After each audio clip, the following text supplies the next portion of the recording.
In my last video, I have discussed some disadvantages of moving to Canada. In this video, I'm going to discuss about the province of Newfoundland and Labrador, which is a hotspot for immigrants at the moment. Before that, let's see the current immigration updates in Canada. In the latest round of immigration draws, British Columbia, Alberta and Quebec have issued new provincial nominations to attract more skilled workers and address provinces' labour market needs. These programs allow to select more specific candidates for specific job requirements. Please check the link. Few days ago, Minister of Immigration Mark Miller announced new pilot program for the caregivers. The new pilot program will provide home care workers with permanent residence arrival in Canada. This new pathway means that caregivers can more easily find proper work with reliable employers and have clear, straightforward access to permanent residence status as soon as they arrive in Canada. The criteria. Number 1, attain a minimum of level 4 English language based on the Canadian language benchmarks. Number 2, hold the equivalent of a Canadian high school diploma. Number 3, have recent and relevant work experience. Number 4, receive an offer for a full-time home care job. Next update, visitor visa to work permits. Normally, visitors cannot apply for work permits from inside Canada. Due to a temporary policy change, visitors can be allowed to work in Canada. Now, let's talk about Newfoundland and Labrador, which is part of Atlantic Canada. There are 4 provinces that make up Atlantic Canada: New Brunswick, Newfoundland and Labrador, Nova Scotia and Prince Edward Island. It is the most eastern province in Canada, very famous for its fishing industries. Other industries are oil and gas, mining, hydroelectricity. And also, this province is famous for adventure and wildlife. As the provinces like Ontario, British Columbia, Quebec and Alberta are filled with new immigrants, it has become difficult for many immigrants to obtain PR from them. As a result, Newfoundland's provincial nominee program is becoming very popular among the people who want to immigrate and provide a quicker entry to Canada. Every year, Newfoundland and Labrador nominates about 1,000 skilled workers to Citizenship and Immigration Canada who qualify under its provincially established criteria for PR. There are 5 categories for this program. Number 1, a skilled worker. A skilled individuals who have a guaranteed offer of employment from a province's employer or who are already working in the province on a valid work permit. Number 2, skilled worker express entry. Skilled individuals who have been accepted into Immigration, Refugees and Citizenship Canada Express Entry Pool and who have a job offer in Newfoundland and Labrador. Number 3, international graduates. Recent international graduates of Canadian universities or colleges who have a postgraduate work permit, PGWP, and a job offer from a Newfoundland and Labrador employer.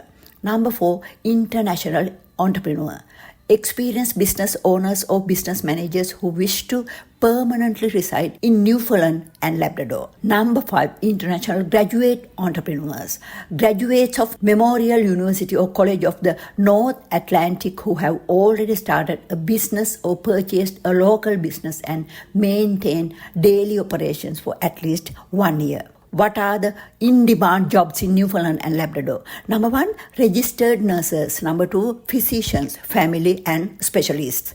Number 3, software developers. Number 4, cooks and food and beverage servers. Number 5, delivery truck drivers. Number 6, miners. Number 7, heavy equipment operators. Number 8, heavy equipment mechanics. Number 9, construction trade. Number 10, retail sales associate. There are many reasons that an immigrant should move to Newfoundland and Labrador. Even though the most popular provinces to immigrate to Canada are Ontario, British Columbia, Alberta and Quebec, the Atlantic region has more to offer than ever as more immigrants consider new beginnings in humble, low-key provinces. Number 1, rental cost. Compared to the high rental prices in Ontario and British Columbia, St. John's, capital of Newfoundland and Labrador, has more affordable rents. Number 2, safety.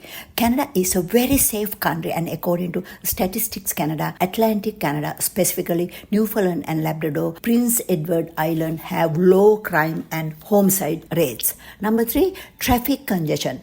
Many immigrants leave major cities with crowds and unstoppable traffic, searching for a quieter existence. Luckily, Atlantic Canada's provinces have low traffic and population congestion, meaning you can quickly get from point A to point B. Number 4, education.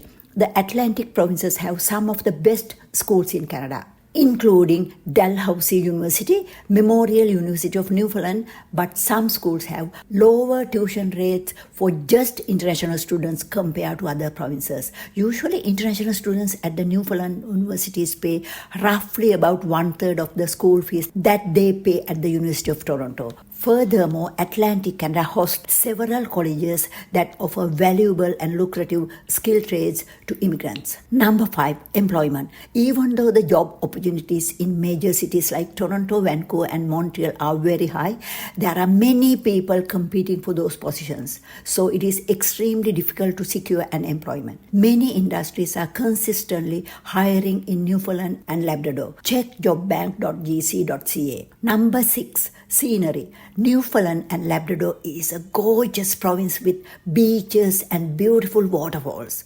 Except Ontario's Great Lakes, British Columbia's proximity to the Pacific Ocean, a big part of Canada is landlocked. But in Atlantic Canada, newcomers can enjoy living next to the Atlantic Ocean and the benefits of coastal living. Studies show that people who live by the coast and have more access to green space experience stress reduction and a boost in physical activity, resulting in better overall health. Tourists are attracted to this province's coastline for whale watching nearly year-round. These whales can grow up to 52 feet, and there are about 22 species of whales in the Atlantic Ocean. In my next video, I'm going to talk about the Northern Ontario and a unique permanent residence pathway for international workers aimed toward filling important labor shortages in Sudbury and surrounding communities. Please check the description box for links related to information discussed.